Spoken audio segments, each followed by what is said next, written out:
Qu'est-ce que c'est que la francophonie pour moi? C'est le fait de parler français.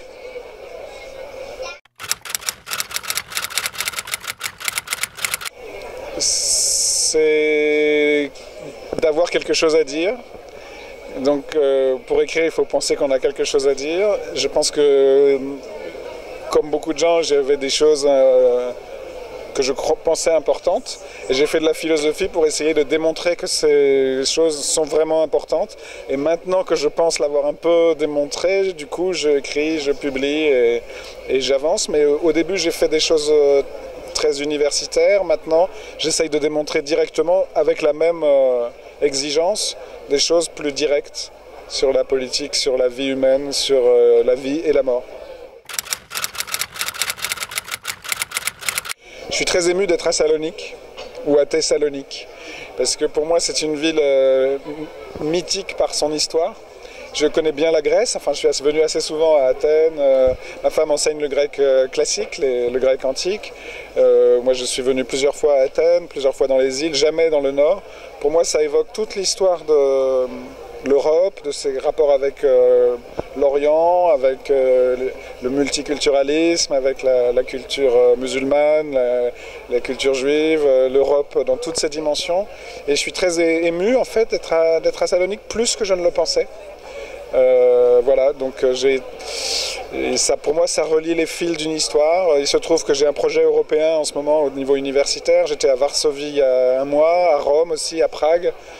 Il y a des liens avec tous ces endroits, le fait qu'à Varsovie comme ici, il y a une dimension du génocide européen, le fait qu'il y ait des rapports avec la Turquie, le fait que la Grèce soit au cœur de l'Europe aujourd'hui pour toutes les raisons. Moi je suis très ému d'être ici et vous me demandiez la francophonie, j'ai répondu de manière un peu humoristique. Pour moi c'est le fait de parler français. Je pense qu'en effet le fait qu'il y ait une pluralité des langues, ici comme ailleurs, c'est très important et que le français doit y jouer sa part.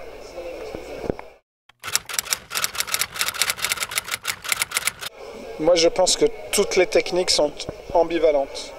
C'est-à-dire qu'il y a toujours, pour toutes les techniques, par exemple pour un micro, pour les lunettes, pour tout, il y a un bon et un mauvais usage.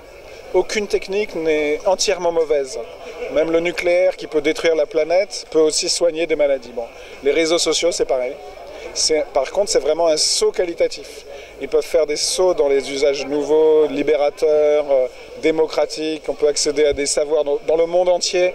Un étudiant peut suivre les cours qu'on a à l'école normale, qui sont en Afrique, qui sont en Russie, qui sont partout.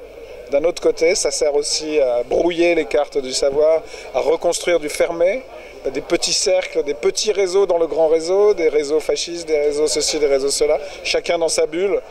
Donc c'est très dangereux, mais c'est aussi ça peut être aussi très libérateur. Donc la question pour moi, c'est toujours le bon usage contre le mauvais. C'est pas Internet ou pas, c'est quel Internet. Moi j'écris un livre en ce moment qui aura sans doute un titre un peu surprenant, ça s'appellera La vie et la mort. Et le point important c'est le « et ». Merci beaucoup.